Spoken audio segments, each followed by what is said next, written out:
In the chemical kinetics, we were discussing about the factors affecting the rate of a reaction. And what is the meaning of rate of a reaction? The rate at which, how fast the reaction is proceeding, to understand it in simple words.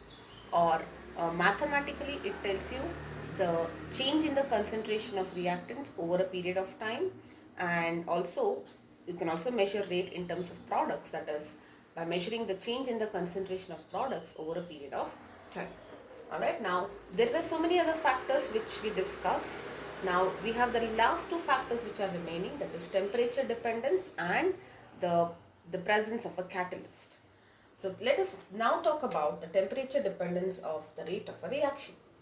Now rate of a reaction increases with the increase in temperature, and it is observed that for every 10 degree centigrade or 10 Kelvin rise, the rate is almost doubled. Okay, and this is expressed in terms of a constant which is called as temperature coefficient. So just like we have so many coefficients, linear coefficient, we have something called as temperature coefficient of a reaction. So every 10 degree rise, that means at 0 degree, let us say the rate was 10, and for 10 degree, the rate will be 2 times. Okay, it's going faster and faster. Yes. So what is this? How do we define this temperature coefficient, or what is this? It is the rate of, I should say, ratio of rate constants. It's the ratio of rate constants of a reaction, okay, ratio of rate constants of a reaction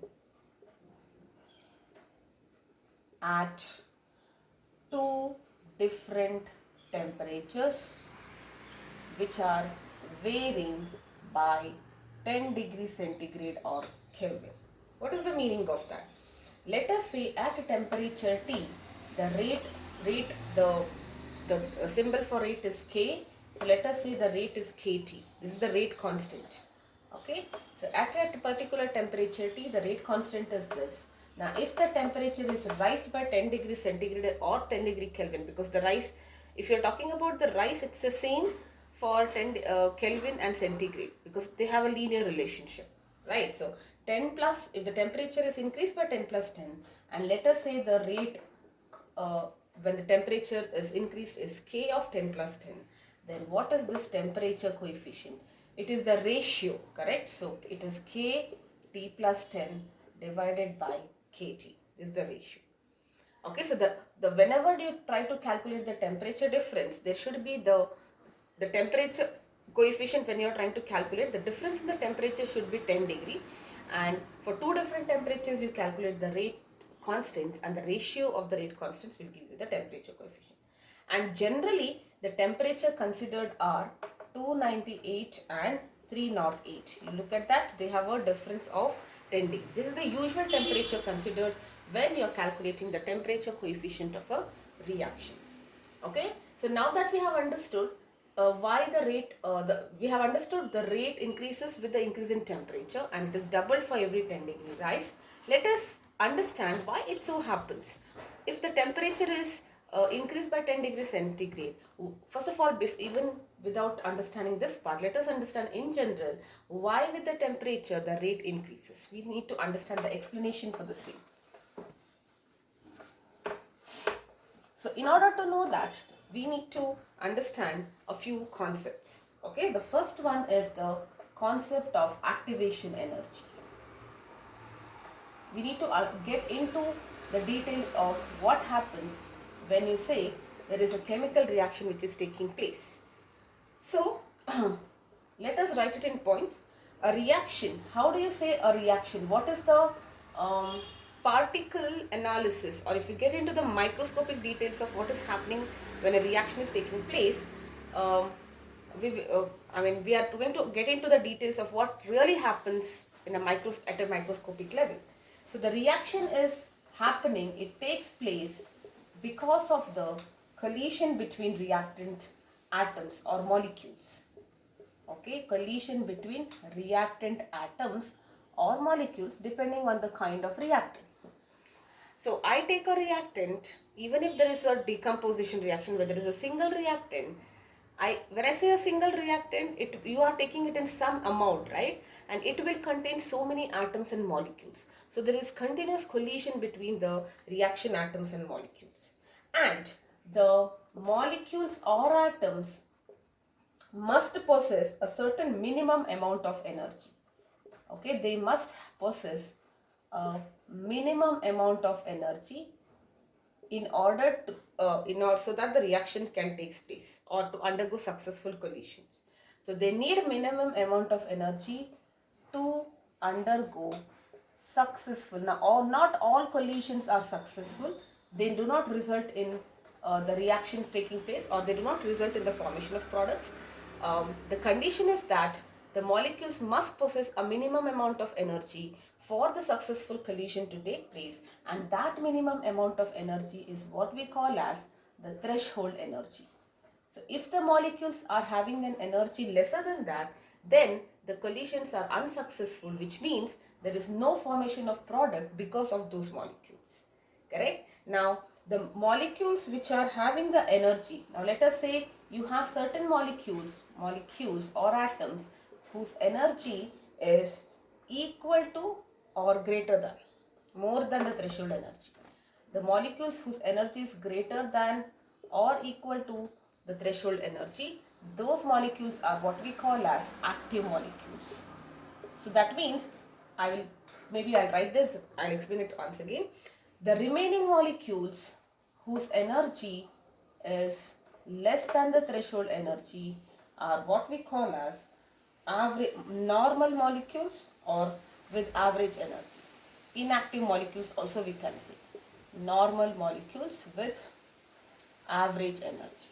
They don't have enough energy to create successful collisions and help in the rate of the reaction, or help the reaction to proceed.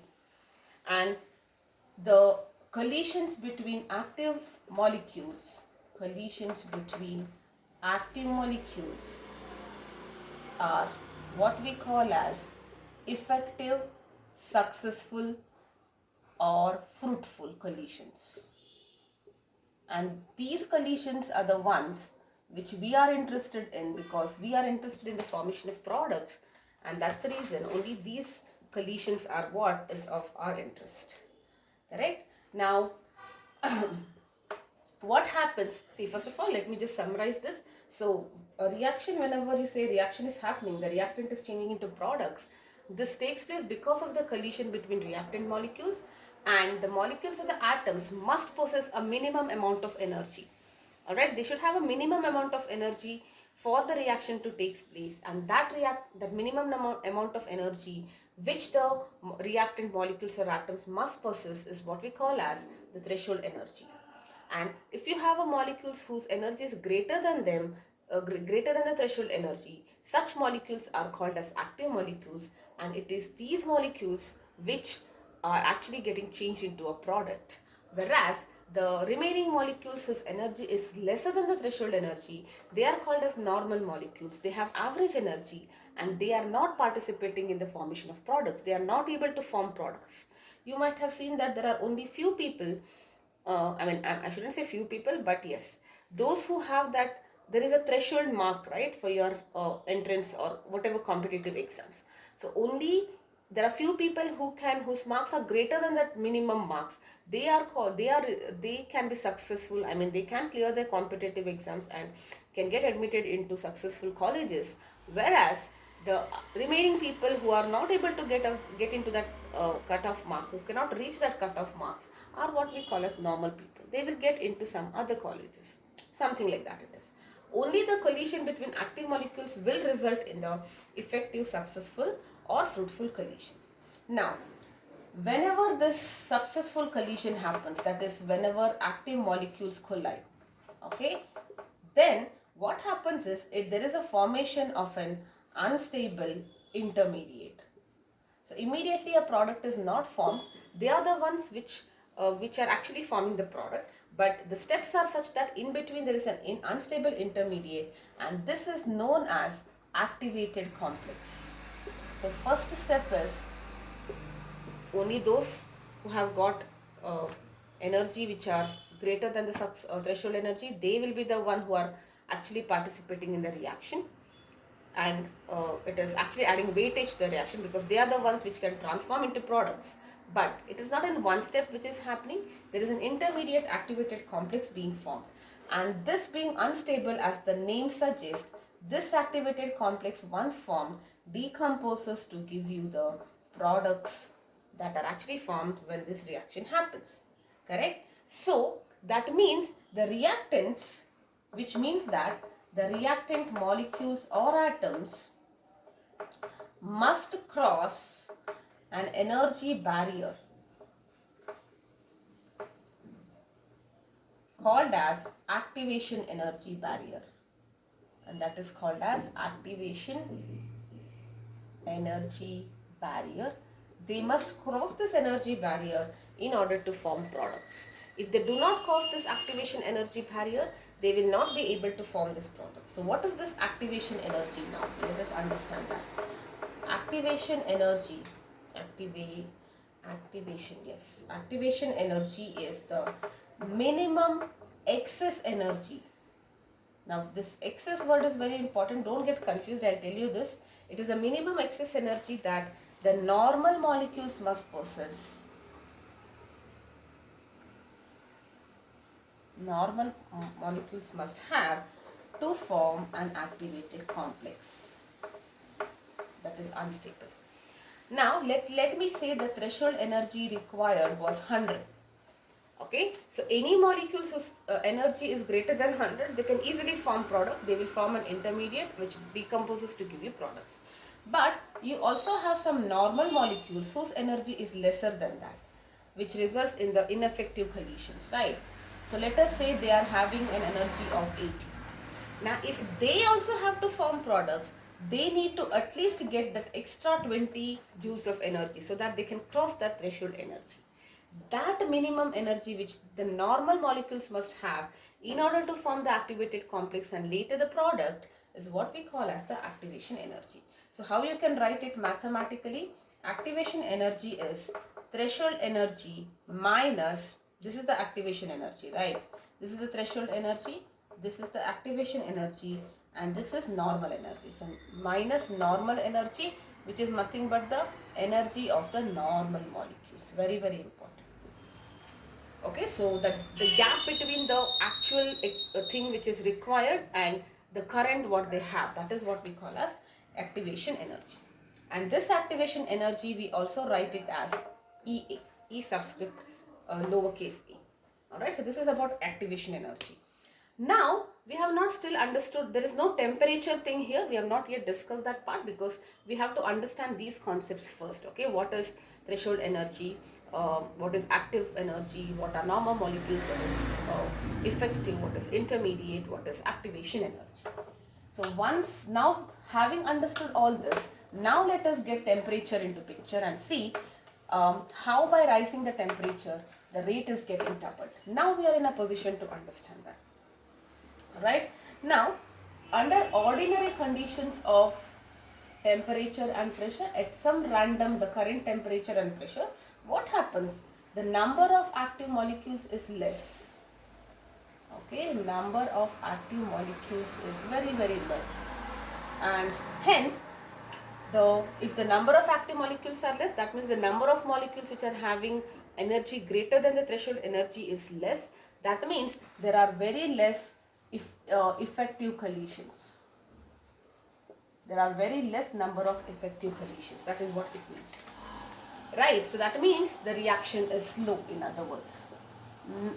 Not much of a product is formed because many of the molecules are not able to cross that barrier and form because they have less amount of energy. Now what happens if you are increasing the temperature? Now if the temperature is increased, there are more molecules, okay, which are acquiring kinetic energy because of that heat which you are supplying, and there is a possibility that once this more number of molecules acquire kinetic energy, the earlier normal molecules which were not able to cross that barrier and form products, they can also acquire energy. Okay, so they acquire energy from the heat, and their energy might be greater than or equal to the threshold energy. That means it will lead to fruitful collisions. So what is happening when you're rising the temperature? It's like, there were a few students, let us say, there were few students who were able to crack your competitive exams, and there were a few students who were not able to do it. They were normal students. Now if you supply them with a good teacher who will help them, so they absorb the energy of the teacher, they take all the inputs from the teacher, and now they are in a position to cross that energy barrier. Exactly the same thing is happening. Now let us understand something called as the energy profile diagram. What happens when a reaction is happening, and the reaction is hydrogen plus iodine giving you hydrogen iodide. Okay, so what happens, let us try to understand that. Now first of all, hydrogen is this and iodine is this, correct? Sorry, iodine is this. Yes. Now first of all, there is a complex which is formed like this, and this complex later, this is that activated complex which is unstable. Later it breaks down to, now this is not a complex. Okay, so this is the initial between hydrogen and iodine. Between hydrogen there is a force, iodine there is a force. When I say there is an activated complex, it means that it is something like this. Okay, so this is your activated complex which is decomposing to give you Ki. HI, sorry, yes. Now, if you are plotting a graph of this, just to understand, with the progress of the reaction along the x-axis and potential energy of the molecules along y-axis, we can see a graph something like this. Okay, so if I just draw two lines here, okay, this is the initial stage. Before the reaction happened, you had some potential energy which was stored in the hydrogen and iodine molecules. And what happens as the reaction is proceeding, there are more and more molecules, slowly there is more collision. So this is the energy of, this is what we call as, this is the stage wherein that activated complex is formed. Alright, and this is what we call as the energy corresponding to it is what is the threshold energy or the activation energy barrier. This is the threshold energy. So initially you can see, till this energy is reached, now the reaction is proceeding, till this energy is reached, there is no products, there is still only hydrogen and iodine. Once the molecules collide and the energy is crossing that threshold energy, slowly the product is formed. And this is the stage where your hydrogen iodide is formed, and this gap is what we call as delta H. Correct? So what is the meaning of this? See, initially when the reaction had happened, there were only the reactants, and for a certain time when the reaction is proceeding, the products are not yet formed because the molecules have not crossed their energy barrier. At this stage, the molecules cross, some molecules cross, and they are able to form the product. The graph is reducing because their potential energy is reducing, because of which they are reacting, correct? And the difference between the energy of the reactants and product is what we call as delta H. So there is an unactivated complex which is formed, and later it is decomposed. Since it is decomposing, that means it's taking that energy and decomposing. That's the reason there is an energy. Now, not all molecules will have the same kinetic energy, correct? Now, if you talk about, there were two people, Boltzmann and Maxwell, they explain the number of molecules which are able to cross, and the graph of this is something like this. This is the kinetic energy. This is the ratio of Ne by Nd. What is this Ne? Ne is the number of molecules with energy E. Okay, number of molecules with some energy E, and Nt is the total number of molecules, okay, with some amount of energy E. That is what we are interested in. Now let us also try to understand what the graph here, it looks like this.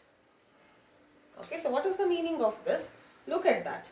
So as the kinetic energy increases, that is when you're heating it or when the temperature is rising, the number of molecules which are getting energy is also increasing. It reaches one stage and then it slowly decreases. This energy is what we call as the most probable energy. What is this most probable kinetic energy? The energy possessed by the maximum number of molecules, maximum fraction of the molecules. So what is this most probable kinetic energy? Energy possessed by most fraction of the molecules. Look at that. The number of fractions is lesser, lesser, lesser. This is the peak. At this peak, there is more fraction of molecules which are, and the energy which is corresponding. Like let us say there are 50 students in a class. 40 of them are wearing white shirt, right? And that is what I mean. Like maximum number of fraction, whatever energy they have, that is your most probable kinetic energy.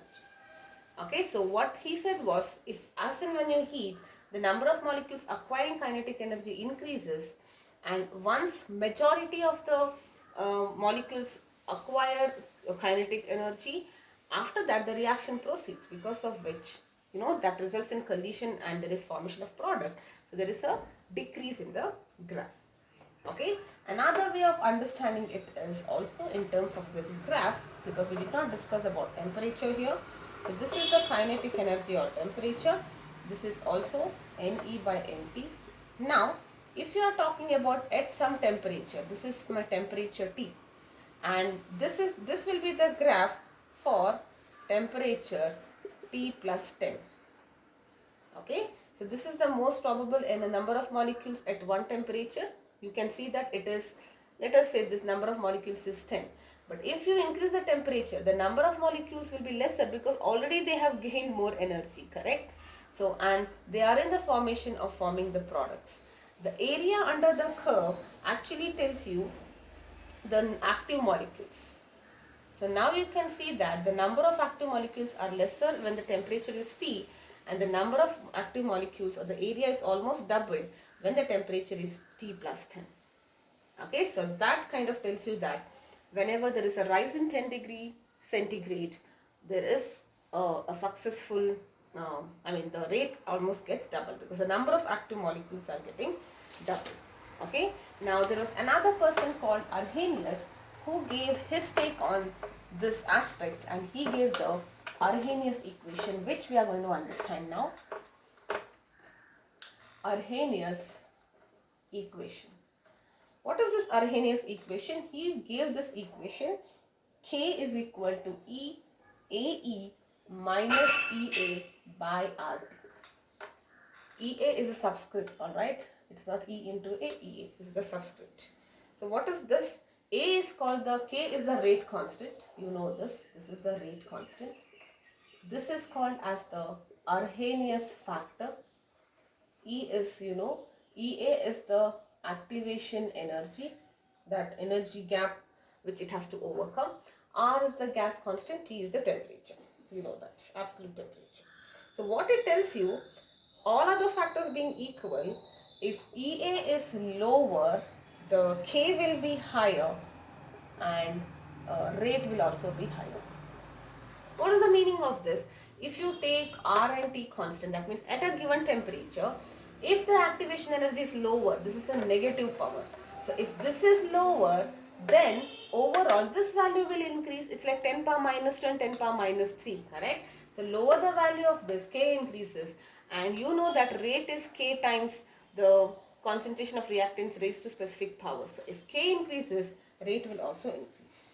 Okay, now sometimes we also write the logarithmic thing, like if you take log on both sides, you will get ln K is equal to ln A plus ln, because I'm just taking, or let me write it this way, log of this, okay, log of this, and log of multiplication is log addition, and this power will come down, so it is minus EA by RT into ln E, and ln E is 1, so I can just write it this way. So it's ln minus EA RT, or if you can convert it into natural logarithms, you need to multiply by 2.303, log 10k, which is equal to 2.303 log A minus EA by RT.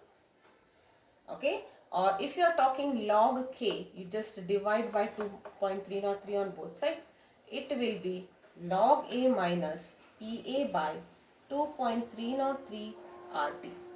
And if you just consider it to be like the standard, now what happens if you are plotting a graph of 1 by time versus log k? So this part it should be my x and this part will be my y. So it will be y into c minus mx form, or mx minus c, basically, correct? Your x is this. What will be your m if you compare? M will be minus EA by 2.303 R, and y-intercept will be your log A. Right? So basically the graph would look like this, where this slope is given as minus EA by 2.303 R. Alright, so this is how you get it. Okay. Now, if you want to calculate the activation energy of a reaction, it is carried out. How do we do it in the laboratory? We actually calculate it at two different temperatures, and experimentally we calculate the rate constant, and then you plot this graph and you are getting a negative slope. You can calculate this from the slope. You can calculate the EA, right? You can calculate the slope after plotting the graph. So EA will be equal to negative slope into 2.303 into R. So experimentally we can calculate experimentally we would get, for different temperatures you would get the rate constants, because of which you are able to calculate the slope, draw the graph, calculate the slope, and from there you will be able to get EA. Alright, now alternatively you can also write it this way. Another form of this is also when you have two different temperatures. I'm just gonna modify this. I'm just gonna modify this format. Log K2 by K1 at two different temperatures will be EA by 2.303 R into T2 minus T1 by T1 T2. Basically it is 1 by T2 minus 1 by T1. I'm just writing it together. So if you know this, one of the temperatures can be, if you know K, these both and these both, EA can be calculated. Alright, so this is about Arrhenius theory. There is also a theory called as collision theory of reaction rates. Let us try to understand that as well.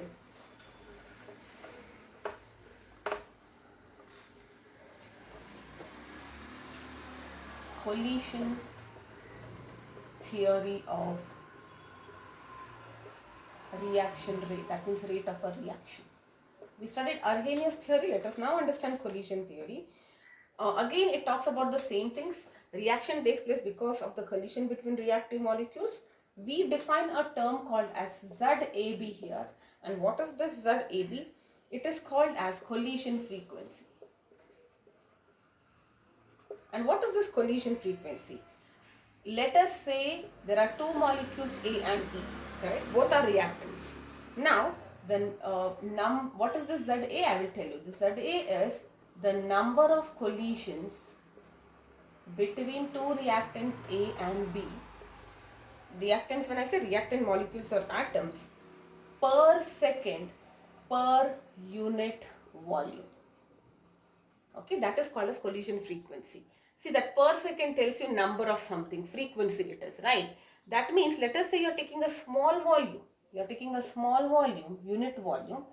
In that, what is the number of collisions between A and B in 1 second? If you have a small room, how many times the people are colliding, or how many times the atoms are colliding? That is your collision frequency, correct? Thus, the rate of reaction is equal to the collision frequency multiplied by the fractions which are greater or, now what I mean by this is, you can write like this.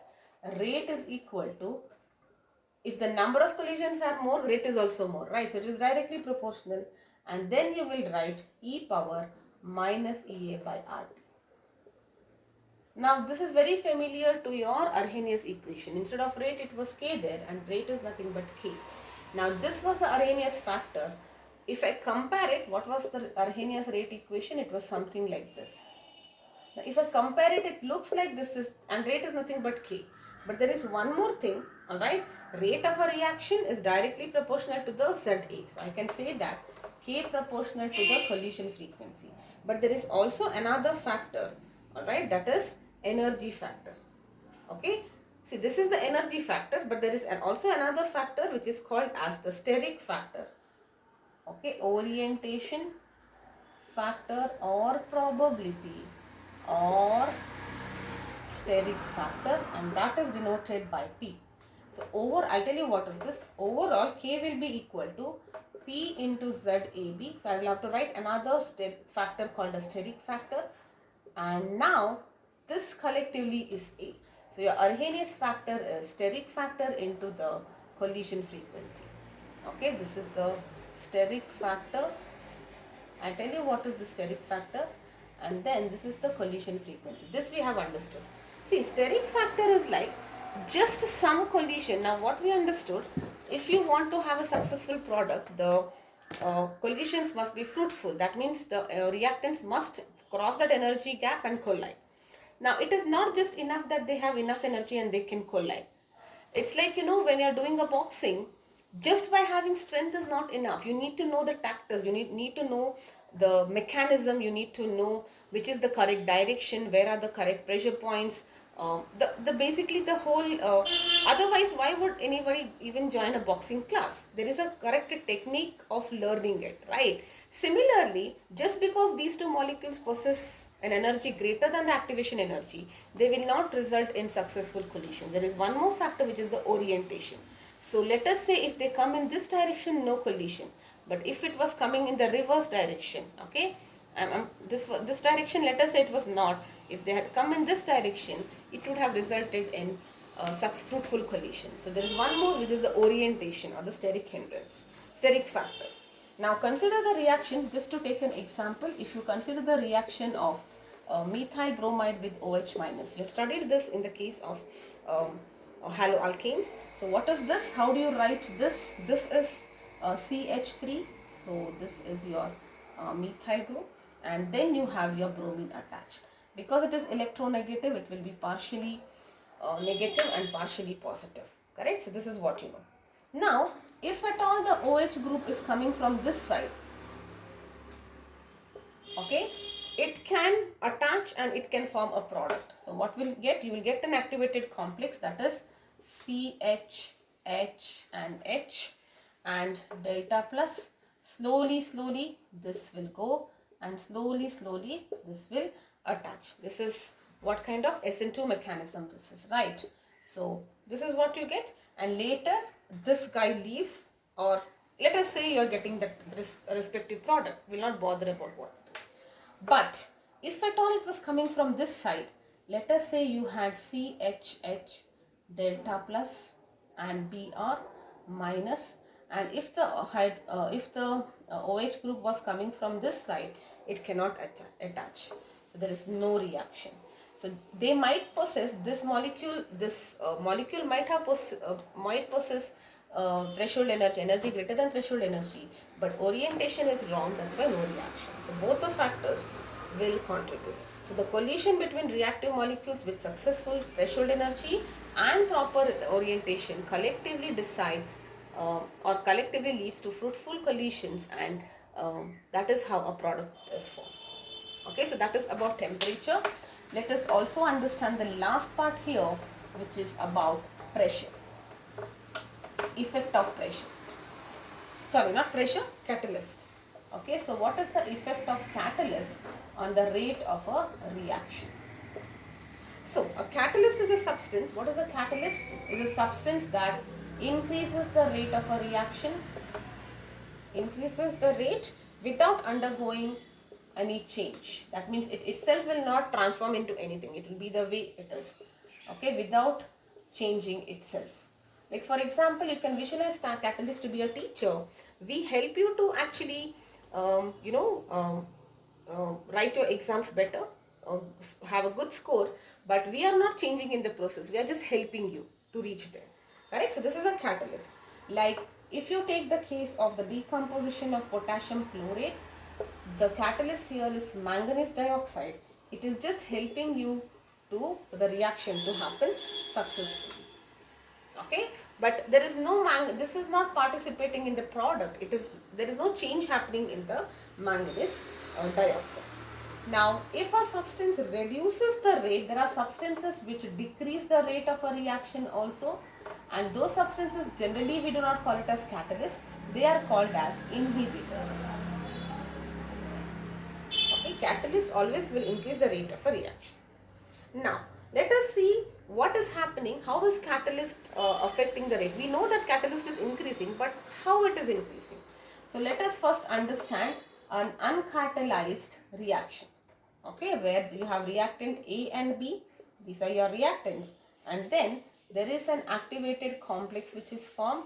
This is your unstable activated complex, and later on you are getting the product AB. Okay, now this reaction, because there is no catalyst, is slow and it requires higher activation energy. What is the meaning of that? Higher activation energy. Let us say the number of molecules, the threshold energy, let me say it is 100, for example, 100 joules. Okay, now the number of molecules which are having 100 joules of energy is very, very less. And there are many molecules which are having, let me say, 50 joules of energy. So the activation energy, the gap required, let me take it as 60 so that you understand it better, because otherwise when I subtract it will be 50 only. So most of the molecules, let us say they are having 60 joules. So obviously they cannot form the product because this is my threshold energy. So do you agree that these molecules require an activation energy of 40 joules to overcome that? Correct? This is a higher, okay, this 40 joules of gap which is missing or which is there, because of which they are not able to form products, is higher if the reaction is taking place without the presence of a catalyst. Now let us see what is happening in the presence of a catalyst. If you add a catalyst, what will happen? The catalyst will also participate in the reaction. Okay, I'll tell you what it is. The catalyst will also participate in the reaction. It forms an activated complex of lower activation energy. This is very important. Okay, and lower activation energy. Alright, because of which the activation energy is lesser, that means they can easily cross. I'll explain you. So with the same thing, if you are having A and B as the reactants, and let us say C is the catalyst. This is the reactant, this is the catalyst. So the catalyst is participating in the formation of a complex. So this is your activated complex. But what is the speciality? This is having lower activation energy. That means the threshold energy, remember it was 100 joules, but this complex will not have 80 joules, 60 joules. It might have 90 joules of energy. The activation energy is now 10 joules here, correct? 10 joules, the band. The band which is, it has to, minimum energy which it needs to cross the threshold energy and form products is 10. That means the activation energy is lower. Therefore, you know, little bit if you supply, maybe it can easily cross that barrier and form products. Correct? So it basically provides an alternate path. Okay, later it gives you product AB and catalyst will just come out as if nothing has happened. It actually participates in the formation of a complex, and what it does when it forms complexes, it reduces the activation energy barrier. Okay, so because of which the reaction can proceed at a faster rate. So it is basically providing an alternate path for the reaction because of the formation of a lower activation energy complex. That means more and more normal molecules can easily cross that energy barrier and form products. Okay, so the graph will look something like this. This is the progress of the reaction, and if you are saying this is the potential energy, the same gap, I have written it for hydrogen, but let us write it like this. So this was the thing, you see that this is the product AB and this was your threshold energy, correct? This graph is for the uncatalyzed reaction. Now what if you are adding a catalyst? You will get a graph something like this. Okay, so this is the catalyzed graph. Now what do you see here? The threshold energy is lower, correct? So this is what happens basically. Alright, so the more and more molecules are able to cross that energy barrier because that energy barrier itself has lowered, correct? So that's the reason they're able to cross that and easily form products. But catalyst will only affect the rate. It will not alter anything. There is no alteration of all the energy, delta H, delta G, and nothing is going to change. Even the equilibrium thing is not getting changed. It only is, it only tries to um, increase the rate, the time during which equilibrium is achieved will be faster. That's all it does. But as such, equilibrium is not affected. Alright, so let me take 2 questions on this and we are done.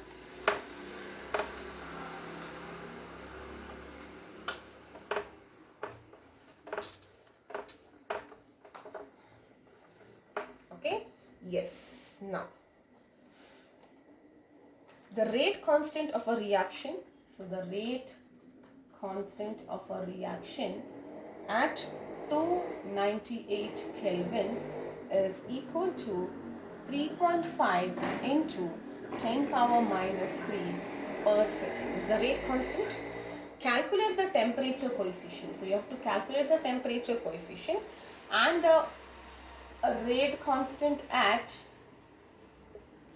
308 Kelvin, that means 10 degree, and EA is given to you. Activation energy barrier is 52.3 kilojoules. Alright, so remember this, when I am having 2 things, I will write this log of K2 by K1, rate constant. Now 2 should be at a higher temperature, please remember that. This is EA by 2.303 R into T2 minus T1 by T1 T2. This is the formula, correct? So K1 is given to me, so maybe we can just take anti-log on both sides, so that log will go. So K2 by K1 will be anti-log of this thing. And what is this thing? EA, you know, let us try to substitute here. 52.3 kilo, so you will multiply by 10 power 3 here, alright, and yes, 10 power 3, and then 2.303 into R is 8.314 into T1 T2. The energy difference T1 minus T2 is going to be 10, and here this will be T1 T2, 298 into 308. Okay, so if you just calculate this simplification, you will be getting 0.295. Alright, so this is equal to 1.98. So what, and this is K2 by K1, right? So K2 will be equal to 1.98 into K1, and I know K1. K1 is 3.5 into 10 power minus 3. So you will be getting 6.9 into 10 power minus 3 per second. That means I've got this. Now you need the temperature coefficient. What was temperature coefficient? The ratio of this at 2 different temperature. Correct? So if you take the ratio of this, you are going to get the temperature coefficient. And that should be nearly 2. Yes. Alright, so that completes this chapter. You can practice more questions from the textbook, and if there is any doubt or you're not able to understand a certain topic, you can always get back to me.